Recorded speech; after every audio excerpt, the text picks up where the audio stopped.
Muito boa noite, sejam muito bem-vindos a mais uma live aqui do canal GT Clube BR. Nessa live de trajeto aqui, nesse caminho que a gente faz rotineiramente, quem está acostumado sabe bem como funciona.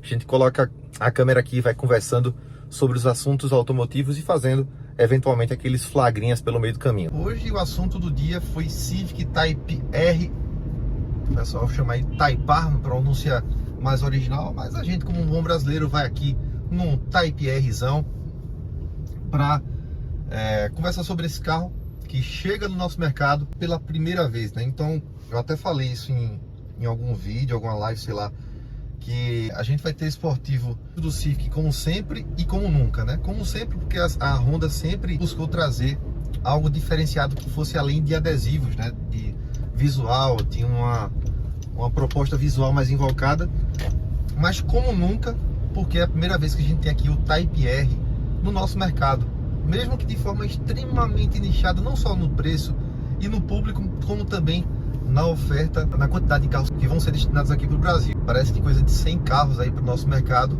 Quem gosta desse carro realmente é um público muito específico, vai ter que lidar com todas as barreiras de preço, de escassez e de todas as implicações da especificidade desse mercado. Quando eu falo como sempre, porque a Honda, né, como sempre esportivo aqui no nosso cenário, porque a Honda sempre buscou trazer aqui através, por exemplo, do Civic SI, que é um carro que eu sou até suspeito para falar, gosto demais daquele carro, acho que tem uma filosofia que eu me identifico muito com ela, inclusive. E o Type R como nunca, porque é o suprassumo do Civic, o suprassumo dos esportivos, o suprassumo da tração dianteira dos esportivos, e tem uma série de características que vão agradar bastante a quem já é entusiasta da marca. Para quem não é entusiasta, eu acho que não vai ser esse o carro que vai conquistar, porque as pessoas que buscam, por exemplo, a linha BMW e etc., elas muitas vezes estão focadas em outros aspectos um pouquinho diferentes aí do que a gente costuma ver lá no Civic, né? Muito embora a gente tenha uma potência bem interessante, muita gente já abriu berreiro aí por conta da potência ser abaixo dos 300 cavalos. Aqui no Brasil especificamente, um pouquinho abaixo, parece que coisa de 18 cavalos a menos que no mercado externo, por conta da nossa gasolina. O Type R ele chega aqui no Brasil por conta da necessidade de manter como prioridade, mesmo que em um esportivo, a sua filosofia de confiabilidade mecânica e robustez. Então ele acaba renunciando um pouco lá da sua extrema cavalaria dentro do seu projeto original, para oferecer mais confiabilidade, mais durabilidade, que é algo que até nos esportivos os entusiastas desse carro e dessa marca não abrem mão. Deixa eu aproveitar para ler logo aqui, Luiz. Muito bonito. O preço e conjunto raridade daí já viu altíssimo. Pois é, exatamente isso, Luiz. Exatamente isso. E aí, por conta da nossa gasolina, que é, na verdade, uma mistura, é uma água suja, é uma coisa esquisita, a gente acaba tendo que ter os nossos carros, para você oferecer uma confiabilidade, durabilidade, você acaba sacrificando algumas coisas. Então você acaba perdendo algumas coisinhas em prol de ter ali a experiência completa. O que é a experiência completa, entendo eu, para quem usa e quem quer, quem procura esse carro? É você ter ali um esportivo, como eu já falei, ter toda a experiência visceral, sensorial de um carro esportivo, mas com a tranquilidade de saber que você não vai ficar quebrando por aí com facilidade. Que, vamos falar sinceramente, é o que acontece em muitos casos, até porque quando a gente fala de um carro esportivo, vamos ser sinceros, pessoal, né? Quem é que vai comprar um carro esportivo se não for para dar umas aceleradas, né? Levar ali no final de semana? Teve o pessoal que estava aí num aeródromo, né?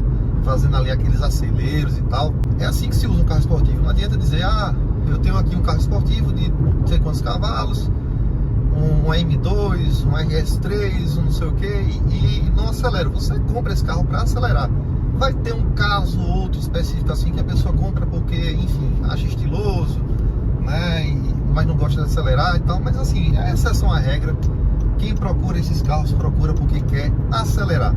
Então, dentro dessa seara de acelerada, poucos são os que têm durabilidade. E é claro, quem consome esse produto, aí vem aquela máxima, quem está preocupado com isso não é quem compra esse carro, Eu acho que não é bem assim que funciona, né? Eu sei que as pessoas falam isso às vezes para defender seu ponto de vista, porque gostam e não quer admitir que isso é um probleminha, né? Deixa eu aproveitar aqui a parada para ler, toda a parada já vou aproveitando. Gasolina, esses carros importados só pódio e olhe lá, mais octanagem. Pois é, você tem um carro desse, você vai aproveitar algumas sensorialidades dele na rua aqui no dia a dia, vai, mas é muito pouco, você não aproveita praticamente nada. Onde você vai realmente entender o que um carro desse faz é quando você leva ele para um autódromo, então você vai realmente ali exaurir todas as possibilidades, ou pelo menos a maior parte das possibilidades de desempenho daquele carro. Então é um carro que vem com essa preocupação com a durabilidade, com a robustez, e aí para conseguir isso, pezinho no freio no sentido de diminuir um pouco ali a potência, diminuir ali a pressão desse sistema para poder lidar melhor com as doenças da nossa gasolina. É claro que muitas pessoas que vão comprar esse carro vão mexer, vão fazer aquele projeto, vão dar o jeitinho lá de meter potência para cima, porque afinal de contas é cultural você realmente se preocupar basicamente mais com números do que com a experiência. Então é isso que acontece. Mesmo assim, parece que ele anda sendo aí considerado, classificado como o tração dianteira mais potente hoje. Ele tem 297 cavalos de potência. Né? Que absurdo, um carro esportivo, o supra-sumo do esportivo do Civic, com menos de 300 cavalos. Pois é, pessoal, é o preço de você ter uma boa experiência de esportividade, que tem todo um conjunto dinâmico de equilíbrio de carroceria, até o feeling de suspensão, né? Você tem até mapas de suspensão para escolher na sua condição. Um carro extremamente calibrado para oferecer equilíbrio de pista dinâmico. Se prender a cavalaria e achar que isso é pouco para o carro que é uma tolice sem tamanho. Você tem uma suspensão exclusiva aí nessa versão, com muitas peças ali em alumínio, dimensionadas, freio com 4 pistões, tudo muito dimensionado para poder atender a melhor experiência de uma pessoa que gosta de um carro esportivo, um carro que passa robustez. A gente está falando de um motor 2.0 turbo, ele é um K20 mais calmo, ele não é o K20 Z3, o nosso lendário K20 Z3 lá do Civic SI, que a gente, enfim, é extremamente entusiasta. Eu gosto demais daquele carro, mas é um K20 C1, tem uma outra filosofia, uma concepção totalmente moderna, o coletor integrado, certo? Coisas estratégicas lá para beneficiar a performance do carro, melhor aproveitamento. Tudo isso combinado, é claro, outra coisa que muito me alegra em ver a Honda fazer, ela tem um apelo que não abre mão de algumas tradições. Então um carro desse, né, eu sei que muita gente gosta, eu gosto do câmbio automático, eu gosto muito do câmbio automático, é importante para o dia a dia hoje em dia. Para quem passa muito tempo no trânsito sabe o valor que tem um câmbio automático. Esse carro aqui é automático, e ele, se fosse manual, seria complicado para lidar no dia a dia. Mas um carro esportivo, pessoal, na minha opinião, tem que ser câmbio manual. É ruim um que for automático? Claro que não, mas eu acho que é um ganho significativo quando você tem a oportunidade de dirigir um carro esportivo com câmbio manual, onde você tem um controle maior ali do cambiamento do carro e tem aquele feeling de dirigibilidade que é indescritível. Câmbio manual de 6 velocidades, não é nenhum câmbio anterior que você já conheceu. Ele tem todo um reforço para ter ainda mais resistência. Tudo que é feito ali é feito redimensionado para ter mais resistência para o uso dinâmico do carro, para todo aquele tranco que vai ser. O preço foi um dos pontos que gerou burburinho, questionamento. Eu já passei o dia aí vendo o pessoal jogando alguns comparativos em grupos, em postagens. Interessante.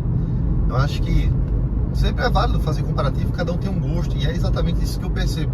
Esse carro, muito embora eu sou extremamente entusiasta dele, eu sempre quis vê-lo no Brasil. Eu entendo que é um carro que nunca vai ter uma vida fácil aqui no nosso mercado. O público de esportivos já é nichado por natureza. Dentro desse público de esportivos, olha, se eu já falava isso em relação à versão híbrida importada, a versão sedã tradicional lá, imagina com um carro ainda mais ultra nichado como esse. Um carro que vai custar, que já está custando aí 429.900, não é isso? 430 mil, pessoal, um preço de um apartamentinho bom por aqui. Dependendo da cidade, um preço de apartamento de um nível até melhor, né? Um apartamento bacana.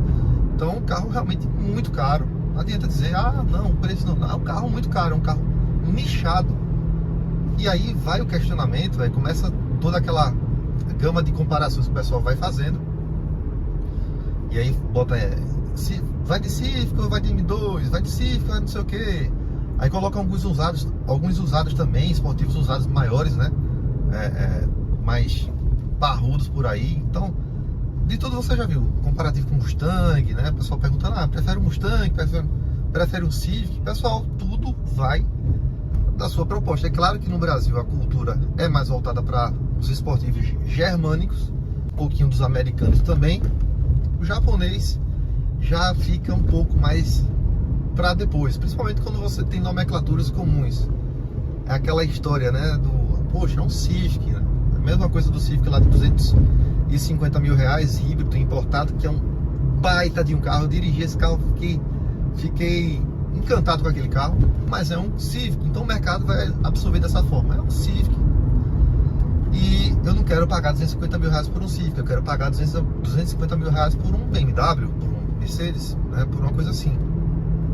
Então, se isso acontece naquele nicho de sedã médio mais luxuoso que tem o Civic lá hoje, imagina em um nicho de esportivos, onde o público ele está mais preso a outras características que a Honda não prioriza muito. E ela, na minha opinião, está certíssima, é só a filosofia, né? A BMW, é a filosofia dela, né? Tem que seguir a filosofia dela, cada um tem seu público.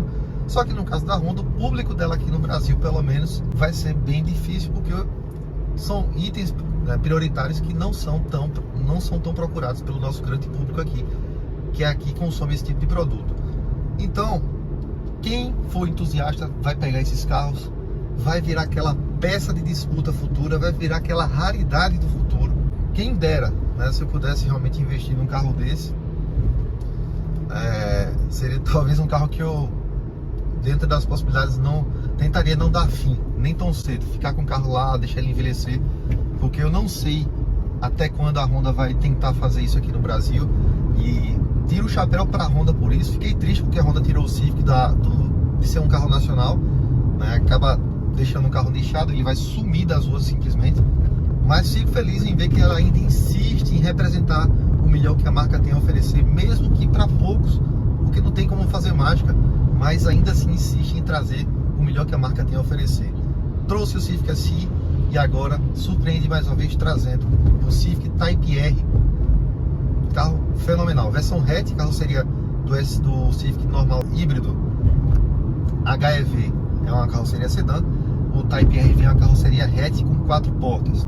Ele ficou mais discreto em relação à geração passada, mas ainda assim é um carro que, quando você olhar, bater o olho nele, você sabe que se trata de algo diferenciado. Um carro que tem um body kit mais alargado, tudo aquilo que eu já falei, né, do acerto dinâmico, para beneficiar esse acerto dinâmico e você ter um verdadeiro trenzinho na pista. Você tem o Toyota GR, vai ser uma proposta diferente. Ele vai ter tração integral, 1.6 turbo, e também vai estar dentro desse mesmo nível de preço, ou seja, vai ser uma concorrência direta no nosso mercado. Será que essas duas máquinas aí nipônicas de entretenimento esportivo vão conseguir animar o público a parar de olhar somente para aquelas coisas que a gente já tem no mercado e começar a dar uma chance para os japoneses, ou não, né? Porque realmente, em termos de números, para quem vai lá pro postinho para fazer o racha de ficha técnica, talvez não seja a melhor pedida, mas é o equilíbrio, é o feeling. Eu vejo que tudo que eu via lá no Civic SI, no K20 e até nos outros, que não tiveram o mesmo sucesso que o K20, mas foram excelentes carros também, eu percebo o seguinte, que a Honda mantém a mesma filosofia. Aqui é para quem quer mais a experiência do que qualquer outra coisa, mais feeling do que qualquer outra coisa, sensações, é isso.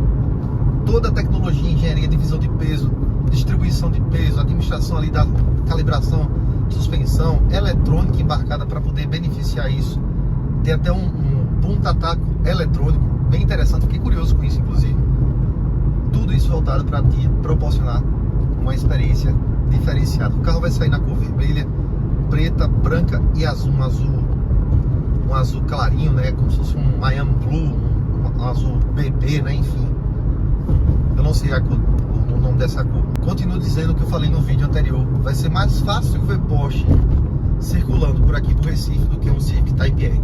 Mas vamos lá, vou aproveitar aqui a parada. Pode ser a cavalaria reduzida por conta das normas ambientais Procurve, pois muitos carros nacionais passaram por isso.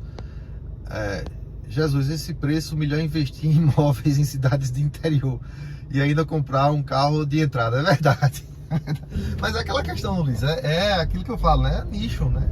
Realmente é um carro que, pra ser bem sincero, é pra quem tá com a vida bem resolvida, né? Não adianta. Um mero mortal lutando ali pelo pão de cada dia, vivendo a batalha diária, querer ter um carro desse pra usar principalmente ele dia a dia, né? Vai ser um carro, até falam que ele consegue ser, ao toque de um botão, consegue ser muito dócil para andar na rua e áspero para andar num track day, uma coisa assim. Ele consegue ficar todo calibrado, enrijecido ali, volante e tudo mais. Mas é um outro mundo, né? É um outro universo. Realmente, você olhar assim, se eu tivesse hoje 430 mil reais, por mais que eu goste desse carro, seja fã, certamente não era um carro desse que eu ia comprar, né? Aliás, não ia comprar carro, ia investir em alguma coisa, em um negócio e tudo, né? Fazer coisas mais prioritárias, né? Cada pessoa vai na sua prioridade, mas que é um sonho, não deixa de ser, né? Deixa eu responder outra coisa que tu colocou aqui, deixa eu ver se eu lembro, pra ler é difícil. Ah, tu falou da cavalaria. Pois é, Luiz, pode até ser também, viu? Mas o que eu vi foi realmente relacionado a essa questão da segurança dos combustíveis mesmo. Não sei se está somado a isso o fator Procurve, mas do ambiental, normas de emissões, mas o que foi indicado lá como motivo foi essa questão da segurança do conjunto. Pode ser que esteja envolvido também, né? Pode ser. Esse foi o nosso breve comentário sobre o Type R, o Civic Type R, que chega ao nosso mercado de forma bem seleta. Se chegou por aqui no canal agora, já se inscreve. Você que vai ver aí como o vídeo, né? Se inscreve, já dá aquele like também. Vou deixar essa live, geralmente eu deixo as lives como vídeo. E a gente se encontra aí na próxima live, se Deus quiser. Tchau, pessoal. Fui!